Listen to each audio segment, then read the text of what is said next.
নমস্কার বন্ধুরা, সকলকে আমার চ্যানেলে স্বাগত।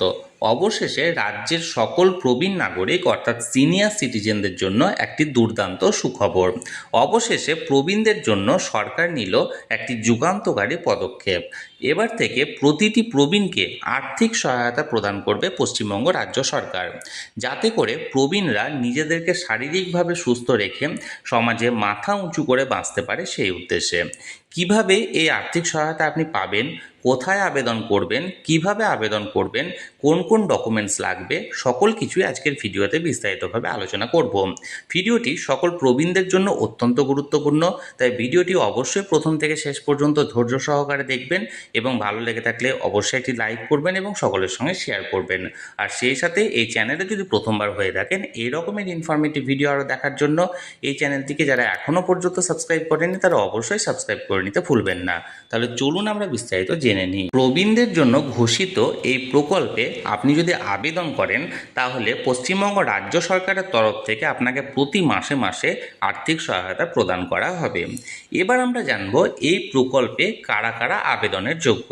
প্রথমত, যে কোনো পুরুষ বা মহিলা যাদের বয়স বর্তমানে 60 বছরের বেশি তারা সকলেই এই প্রকল্পে আবেদনের যোগ্য।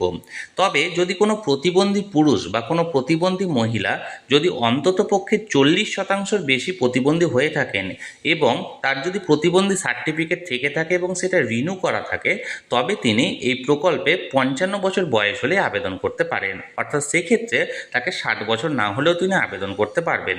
এবং সেই সাথে অবশ্যই সেই ব্যক্তিকে অর্থাৎ যিনি আবেদন করবেন তাকে পশ্চিমবঙ্গ রাজ্যের স্থায়ী বাসিন্দা হতে হবে এবং অন্ততপক্ষে 10 বছর একটানা এখানে থাকতে হবে। আবেদনকারী প্রবীণকে অবশ্যই 60 বছরের বেশি বয়সী হতে হবে এবং তাকে নির্দিষ্ট জন্ম সাল এবং জন্ম তারিখ সম্বলিত কোনো ডকুমেন্ট সাবমিট করতে হবে।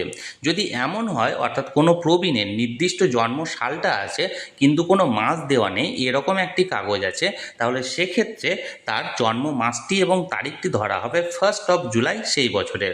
অর্থাৎ ফর এক্সাম্পল, একজন প্রবীণের যদি 1966 সালে জন্ম হয়ে থাকে এবং তিনি যদি এর প্রকল্পের জন্য আবেদন করতে চান এবং তার যদি কোনো মাস বা ডেট না দেওয়া থাকে তাহলে সেক্ষেত্রে তার জন্ম তারিখটা ধরা হবে 1 জুলাই 1966 এবং 1 জুলাই 2026 তার 60 বছর মানে এক্ষেত্রে কমপ্লিট হবে এবং তিনি সেক্ষেত্রে 1 জুলাইয়ের পরেই কিন্তু আবেদন করতে পারবেন। আশা করি বিষয়টি আমি বোঝাতে পারলাম। এর পাশাপাশি যদি কারো মাস থেকে থাকে কিন্তু ডেট না থাকে তাহলে সেক্ষেত্রে সেই মাসের মাঝামাঝি অর্থাৎ 16 তারিখ সেই মাসের তার ডেট অফ বার্থটা ধরা হবে। আশা করি বিষয়টি আমি বোঝাতে পারলাম। এর পাশাপাশি আমরা জানবো কারা কারা এই প্রকল্পের জন্য যোগ্য নন। প্রথমত, আবেদনকারী ব্যক্তি অর্থাৎ আবেদনকারী প্রবীণ যদি কোনো কেন্দ্রীয় সরকারি বা কোনো রাজ্য সরকারি কর্মচারী ছিলেন এবং তিনি বর্তমানে পেনশন পান রাজ্য সরকার বা কেন্দ্র সরকারের কাছ থেকে, তাহলে সেই ক্ষেত্রে সেই প্রবীণ এই প্রকল্পের জন্য আবেদন করতে পারবেন না। এর পাশাপাশি একজন প্রবীণ নাগরিক যদি চাকরি না করে থাকেন কিন্তু যদি তিনি ট্যাক্স পে করেন অর্থাৎ ট্যাক্স পেয়ার হয়ে থাকেন তাহলে সেক্ষেত্রেও তিনি আবেদন করতে পারবেন না, অর্থাৎ তিনি এক্ষেত্রে আবেদনের জন্য যোগ্য নন। এছাড়াও যদি সর্বশেষ এসআইআর অর্থাৎ স্পেশাল ইন্টেনসিভ রিভিশন যেটা 2026-এর বেস করে করা হয়েছে, লাস্ট এসআইআরে যদি সেই প্রবীণের নাম বাদ গিয়ে থাকে অর্থাৎ ডিলিট হয়ে থাকে তাহলে সেক্ষেত্রেও সেই প্রবীণ নাগরিক এই প্রকল্পের জন্য আবেদন করতে পারবেন না। এবার আমরা জানবো এই প্রকল্পের আবেদনের পদ্ধতির ব্যাপারে। বর্তমানে একজন প্রবীণ নাগরিক শুধুমাত্র অফলাইনের মাধ্যমে এই প্রকল্পে আবেদন করতে পারেন, অর্থাৎ নির্দিষ্ট জায়গা থেকে ফর্ম তুলে সেই ফর্মটিকে ফিল আপ করে সমস্ত ডকুমেন্ট সহ আবার সেই জায়গায় জমা দেওয়া।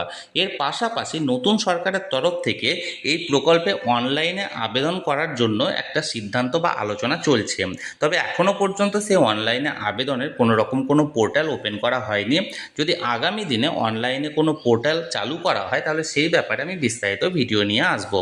আপাতত একজন প্রবীণ নাগরিক যদি স্থানীয় শহরের বাসিন্দা হয় তাহলে সেক্ষেত্রে সেই স্থানীয় এসডিও অফিস থেকে তিনি ফর্ম কালেক্ট করতে পারেন এবং একজন গ্রামের বাসিন্দা অর্থাৎ গ্রামের কোনো প্রবীণ নাগরিক স্থানীয় বিডিও অফিস বা পঞ্চায়েত সমিতি অফিস থেকে ফর্ম তুলে যাবতীয় তথ্য যেমন তার ব্যক্তিগত তথ্য, তার বয়স, তার ইনকাম প্রুফ, ছবি সহ সমস্ত ডকুমেন্টসের জেরক্স দিয়ে তিনি সেই স্থানীয় এসডিও বা স্থানীয় বিডিও অফিসে জমা দিতে পারেন।